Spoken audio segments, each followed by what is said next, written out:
Bonjour à tous, bienvenue dans cette vidéo CDWH. Aujourd'hui avec ma complice Ilouen, j'aimerais vous parler un petit peu de la longueur de fender.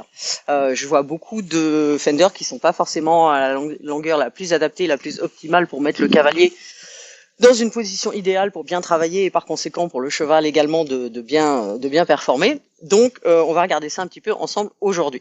Donc là ici, vous voyez, j'ai ma longueur de fender que j'ai réglée personnellement pour moi, qui est celle qui me convient.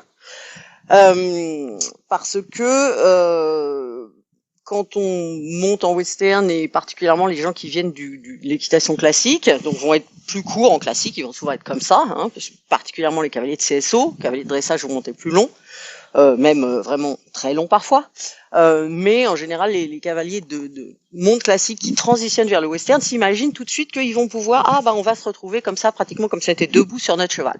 Et donc, naturellement, c'est ce qu'ils font, ils règlent leur fender très très long. Et il s'avère qu'au final, ils sont plus aussi efficaces qu'ils pourraient l'être.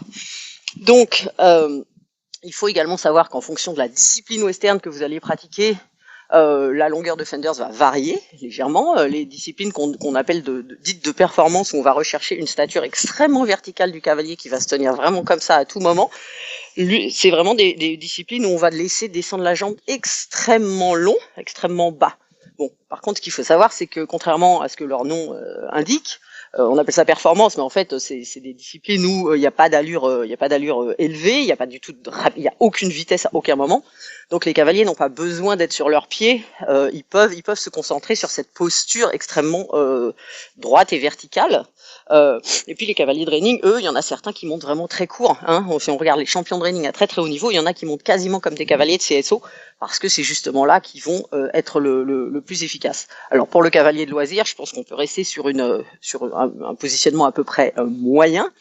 Mais voilà, ce que je voulais vous dire, c'est qu'il est très très important d'avoir cette longueur optimum pour vous. Si vous avez l'impression que vous montez vraiment très long, c'est-à-dire quasiment comme ça, n'hésitez pas à vous remettre un petit peu en question et à faire une première séance avec un trou plus court. Si ça se passe bien, essayez éventuellement 2 trous plus courts et voyez ce que ça donne. Parce que alors souvent les cavaliers qui sont pas forcément très sûrs d'eux, qui manquent un petit peu de confiance en eux en selle parfois, vont vouloir se mettre très très long parce qu'ils vont avoir l'impression d'être debout sur leur cheval et quelque part c'est comme s'ils étaient un peu sur leurs pieds. C'est un faux ami en fait cette position. En fait, vous êtes beaucoup plus efficace si vous êtes un petit peu plus court. Donc voilà, il faut savoir aussi que quand vous essayez une selle notamment, si vous n'avez pas des fenders qui sont réglés à une longueur optimum pour vous, ça va être très très dommageable pour votre essai. Vous n'allez pas trouver votre bonne position.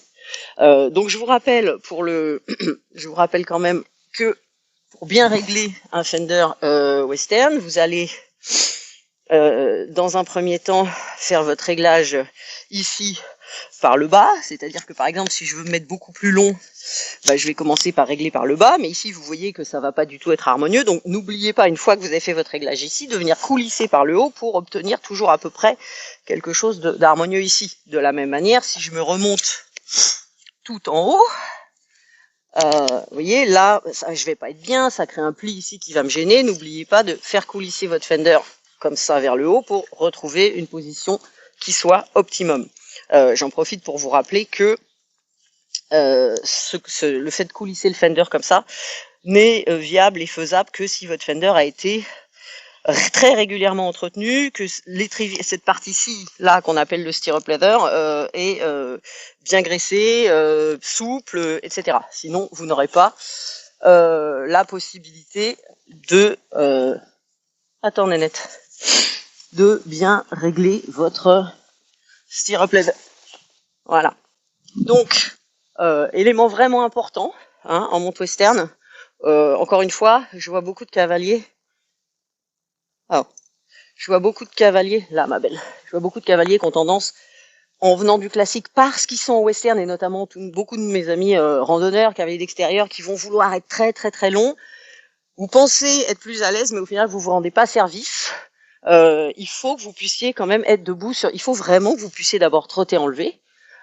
Si vous êtes amené à sauter un micro-tronc d'arbre, il faut que vous puissiez être amené à faire ça.